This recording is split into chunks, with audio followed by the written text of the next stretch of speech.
La bienvenida para todos nuestros oyentes en nuestro último episodio de A la Vanguardia, su podcast preferido en donde discutimos temas de gran relevancia. Y hoy queremos cerrar atendiendo, por supuesto, a la coyuntura que vivimos y es nuestros últimos días de paro nacional. Para eso queremos hacer un análisis de impacto regulatorio de una de las medidas que ha tomado el gobierno y es todo el concepto de matrícula cero. Sentimos que el problema de fondo detrás de todo esto es la contribución grande, importante, del estudiantado dentro del paro nacional.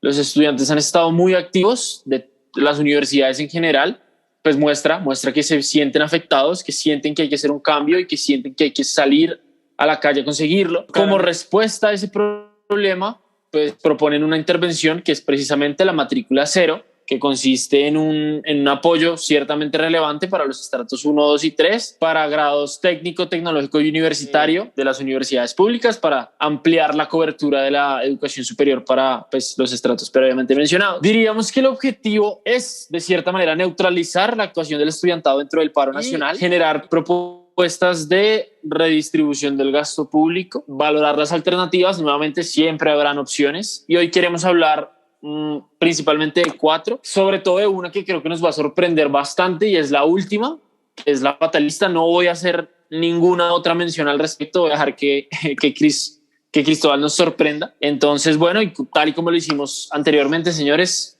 el panel es suyo para que nos expongan cada una de estas alternativas, lo bueno, lo regular y lo malo. Bueno, Juanca, gracias. Comenzamos con la medida del gobierno, que es una medida jerárquica. ¿Qué es lo bueno? Lo primero es que cumple con una de las demandas de los colectivos de los estudiantes que buscan tener una educación de calidad sin tener que endeudarse o aplazar sus estudios para tener los recursos suficientes para continuar con sus estudios. El punto es que se pueda dar una educación de calidad a los estudiantes sin necesidad de que tengan que endeudarse o de pausar sus estudios. Otorga un alivio económico a los estudiantes por 6 meses, que además tenemos que tener en cuenta el contexto del COVID-19, donde muchos de ellos han tenido miembros de su familia que han perdido trabajos, que posiblemente ya no le pueden dar esa ayuda económica que le brindaban, o los mismos estudiantes que ya trabajaban, que los han despedido de sus trabajos y ya no tienen esos recursos para poder financiarse su educación. Otro pro que tiene esta medida es que busca solución es socializar la educación superior, que los estudiantes no dependan de su capacidad económica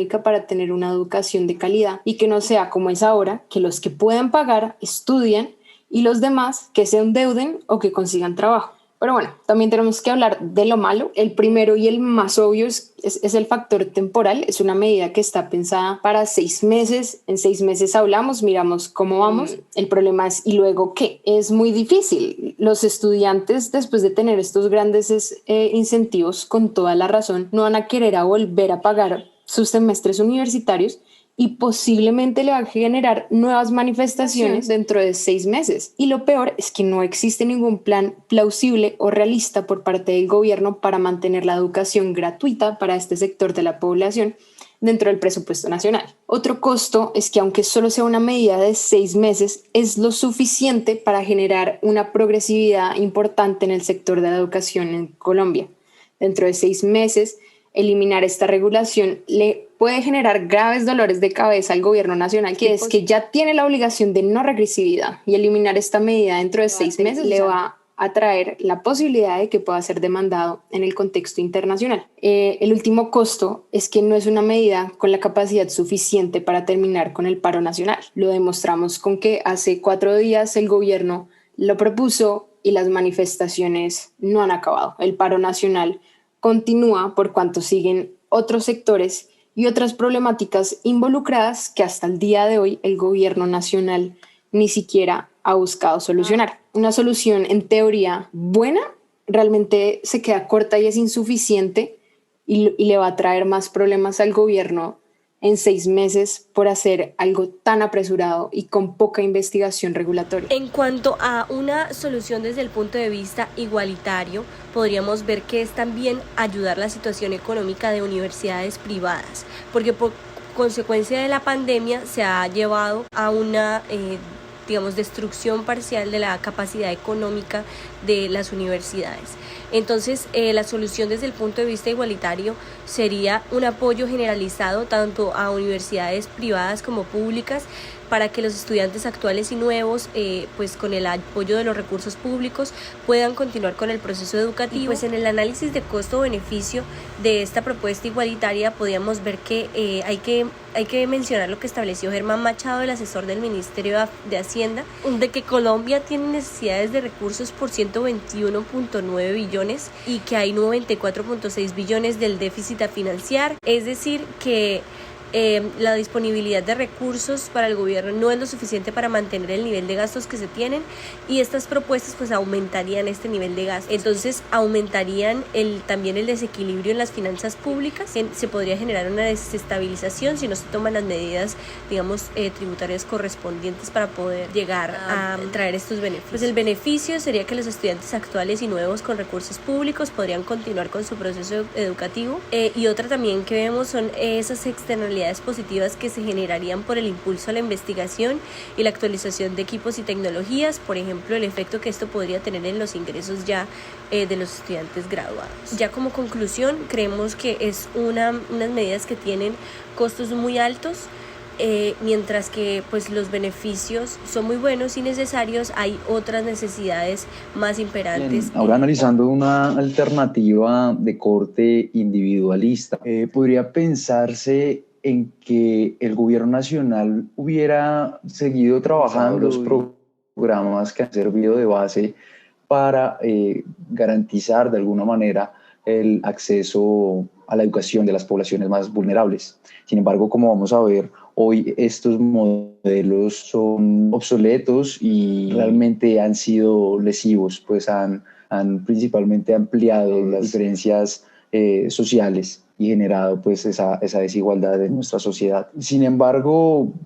podría llegar a destacarse como beneficio el hecho de que estimulan finalmente la competencia entre los estudiantes propendiendo por el mérito. Y pues en nuestra sociedad colombiana pues se ha vendido siempre que el mérito es lo mejor, ¿no? Sin embargo, no vemos que tenga cabida en todos los espacios, pues tratándose de educación y el acceso a esta, no debe excluirse y dejar a muchos estudiantes que de pronto pueda que no sea mejor de lo mejor, pero claro que debe garantizársele el derecho a la educación y el acceso pues a la misma. Eso que resulta de alguna manera ser bueno, pareciera ser bueno, vemos que resulta es en generar mayor desigualdad social y vulnerar principios como la equidad y la igualdad. Adicionalmente, como costo, tenemos que, a través de un análisis en su momento que realizaron los profesores Leopoldo Munera de la Universidad Nacional y Andrés Mora de la Universidad Javeriana sobre el programa Ser Pilo Paga, que es una medida sumamente costosa y que con los mismos recursos se hubiera podido matricular aproximadamente unos 200.000 estudiantes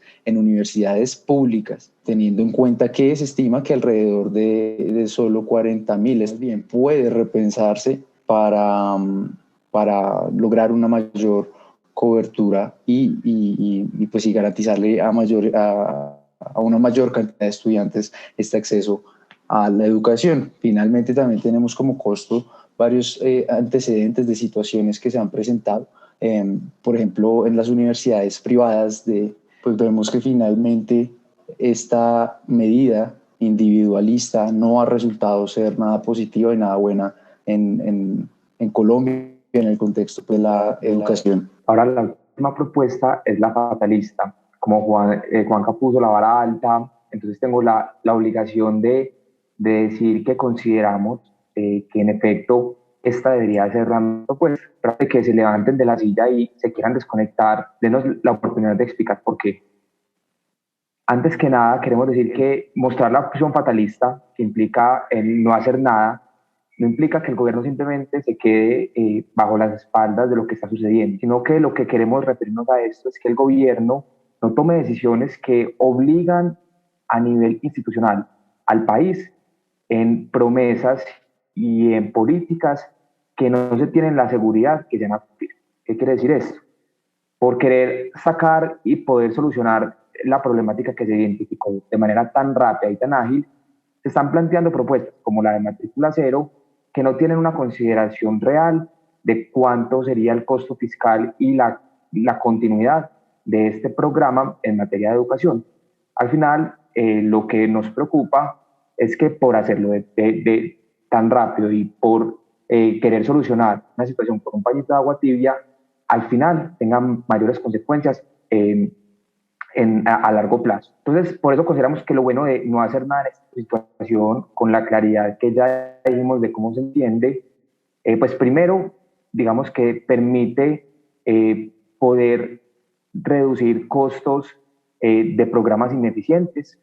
Lo segundo es que evita, y eso es bastante importante, que Colombia incumpla con la obligación internacional del principio de progresividad, que está en diferentes tratados internacionales. Nuestra Corte Constitucional lo ha reconocido y nos preocupa porque por problemáticas como la que se planteó que es, o políticas como la que se planteó que es política cero, lo que está generando es una obligación o una mejoría en relación a un derecho DESC, que es de la educación, y que posiblemente en 6 meses, en un año, si no hay el presupuesto para poder garantizar la matrícula cero en las universidades públicas, a los estratos 1, 2 y 3, pues entonces el gobierno tiene que dar un paso atrás en esta política.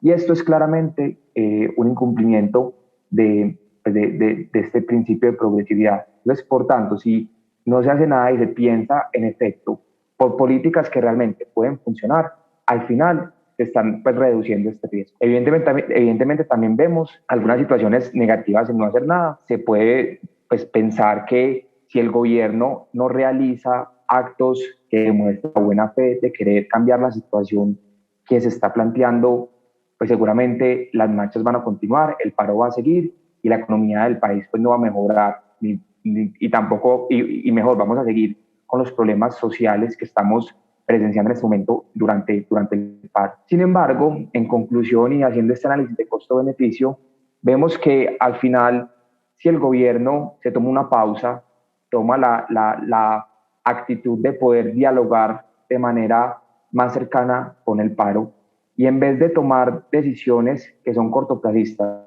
buscan soluciones a largo plazo y en vez de actuar durante la crisis que es el paro nacional, actúan en pro de ver cómo podemos desarrollar el país económica y socialmente, pues al final las propuestas van a lograr mejor el objetivo que el gobierno quiere, que es al final mayor igualdad en el país, que es lo que también está pretendiendo el paro nacional. Así que, si bien suena loco pensarnos que no hacer nada es la mejor propuesta, creemos que en el caso en particular, no hacer nada en el entendido es una reacción que no tienen un sentido estructural, que no tienen una planeación de manera adecuada, simplemente para darle gusto al sector de la población, que luego en 6 meses se pueden perjudicar mucho más a ese sector de la población, tendría muchos más problemas para el problema o para la situación que estamos analizando. Seguramente ustedes, señores oyentes, habrán escuchado alguna vez en su casa de un familiar, hasta de un amigo, posiblemente, ese famoso refrán de que de la prisa solo queda el cansancio, ¿no? Eso es un poco con lo que los queremos dejar, un poco con la conclusión de se toma una medida que al analizar las distintas alternativas y al hacer las correspondientes justificaciones parece flaquear mucho porque precisamente el plazo es demasiado corto. E incluso si quisiéramos ser, digamos, pro gobierno e insistir en que sí es una excelente alternativa y de que los beneficios son infinitamente mayores a los costos, que en realidad no parece que sea así, pues serán los mismos mecanismos de revisión los cuales nos demuestren que seguramente va a ser todo lo contrario, ¿no? Bueno, seguramente si uno lo mira a corto plazo, pues sí, en efecto puede que la conducción del estudiantado en el paro se reduzca porque obtuvieron una solución grata que les va a servir un semestre, pero a largo plazo no es útil. A largo plazo no es útil porque, bueno, ¿y de dónde se van a sacar los recursos públicos para el 2022? Y ahí claramente pues los estudiantes van a volver al papel que tienen hoy en día de protagonistas del paro porque pues no tendrán otra opción, ¿no? Pero bueno, nuevamente esa es nuestra perspectiva como medio.